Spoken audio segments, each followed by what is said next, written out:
Hey, this is Daniel again. Today, talking about coping with triggers. I don't know if that just skipped. So, my name is Daniel McNicholas here, talking about coping with triggers. And when something happens in our lives, say someone yells at you, you get cut off in traffic, whatever it is, and it triggers a really strong emotional reaction. Usually, most of the time. This means that it's triggering something in your cells, your energetic system, that needs to be healed. And it usually has nothing to do with what just happened. What just happened triggers something in you, some reaction, and then you go inward and you feel it. The thing didn't trigger it. The thing triggered something in you and the reason it's you, not the thing, is because if this same thing happened to someone else, they might not have the same emotional reaction. So just from deductive reasoning or logical reasoning, it can't be the thing, because if two people experience the same thing, they wouldn't feel the same way. So it has to be us. And it doesn't mean that you beat yourself up or there's anything wrong with you. It just means life is healing you. At all times, life is working on you. It's chiseling you like a sculpture. And it has a path for you. So for me, I was just triggered by something. And I just went inward. And I knew it wasn't about the thing right away, just from my training. I know it's not about the thing. My logical brain even knew it wasn't about the thing. But I was super triggered. And what was triggered up in me was shame and guilt that I did something wrong. And this comes up in a lot of different places. So when I was a child, I felt like in my household sometimes I felt like I was walking on eggshells with my father on our watch list, so my father specifically.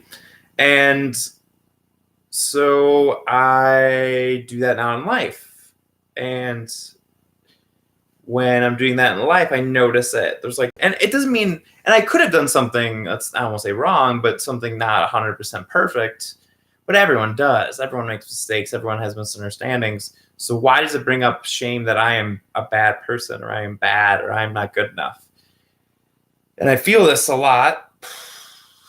And probably is creating a circumstances where I make mistakes, right? Because if you're walking eggshells, if you've ever been in a place where you feel like you're being watched, like you make more mistakes. So if you're constantly watching yourself, you're actually creating the situation over and over again. And I felt it. What happens when I felt into this trigger is that my inner child started crying and needed someone to hold him. And when I was a child, I had tantrums. So it was me having a tantrum and crying, and me having to hold space for that inside of me, being basically the father that I needed at the time for myself to heal that. And this is, inner child work, which is so important. It's how we'll heal. It's really how you take responsibility, right? It's not the other people, it's not the situation, it's your healing you take responsibility for. And we think responsibility is getting your whatever room clean and all that stuff is, or your house, or doing your taxes. Like, all those things are important. I'm not like dismissing them. But real responsibility, right, is that deep inner healing work that we need to do. And it's really, really important for us to do that to become what we want to be. And it doesn't mean you search for things to heal. That is the biggest mistake. So don't search for things to heal within you. Life will trigger them, and it'll trigger weird reactions. Like, my reaction was weird. I was like, whoa. Like, I was like, what is that? Why is this hitting me so hard? And really, the whole situation that's happening is better for everyone. Like, logically, I'm like, oh, this is nice. So it's not about the thing, but the thing triggered me, which I'm so thankful for. Like, thank God I'm in this situation to trigger this emotion, because it has been in here a long time. I'm doing something wrong. I've noticed it with other roommates where I'm like, if they get upset, like, I feel like I did something wrong and I'm not even in the room. Like, I feel like it's about me doing something. And that's just living in fear of retaliation of others. And we all have stuff in us. So I've done this work for 5-6 years, and I still have stuff. This is probably one of the deepest ones for me. So obviously this one coming up is really going to be earth shattering. But We all have these things that are going to be triggered, and life is just chiseling us. And it's not this searching for stuff to clear. Like, it's just going to clear itself. But when the emotions come up, the responsibility, and I just ate pizza and watched a show, so I'm obviously ignoring this one. For some reason, this one is really hard for me. And I stay with it a little, then I distract myself, and I'm watching myself do this. So I'm getting not perfect at dealing with my emotions.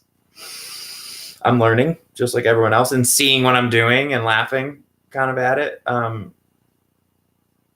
But sitting with these emotions is how really we're going to bring forth a new consciousness this world. And I think inner child work is the path that's going to be the most sought after healing. I think it's more, it heals your back. My back hurt.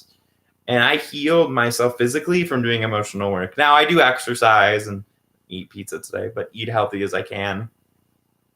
I look skinny, but that's important. But to me, that comes from the inner child healing. Like, you will have pains that'll never go away. And people blame these pains on things other than the emotional stuff. And yes, physical therapy, I'm not denying health. I haven't had a pizza in months. Like, I eat really healthy. But I think because I've done my inner work, I choose to eat healthy. There's a level of self-love where I'm not doing the same things I used to.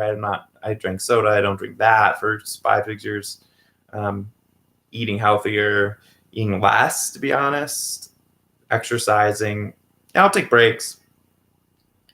But getting off topic there, but going back to the emotions, but the emotional healing is so important. And the mindfulness, the meditation, the therapy, whatever you need to heal those emotions, those deep-seated emotions, go seek that out. I do energy healing on myself. You can find energy healing. Go out into nature. Drive in silence. Just sit with yourself. Dancing.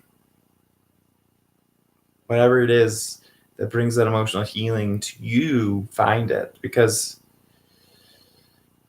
especially when you're triggered, and I needed to haul myself out to have the courage to go into these emotions.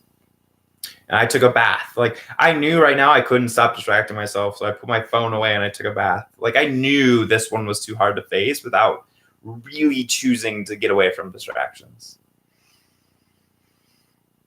And sometimes that's what it takes. I'm not perfect by any means. So, but feeling that, breathing into it,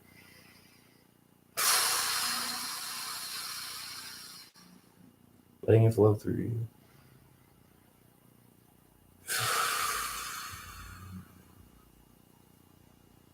Just allowing yourself to move through those emotions.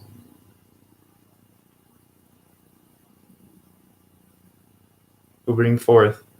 It'll be easier in the long run. It'd be like if you had a broken leg, you wouldn't just ignore it and keep on running.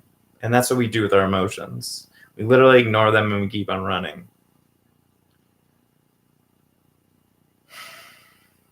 You can't run from them anymore.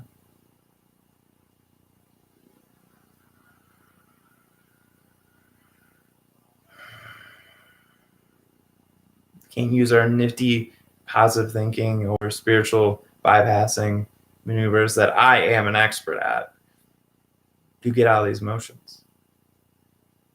This is where the work is.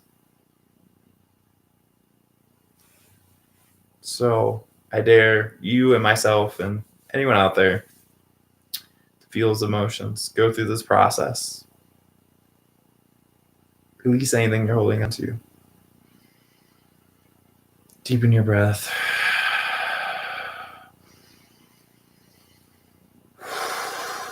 Go take a walk.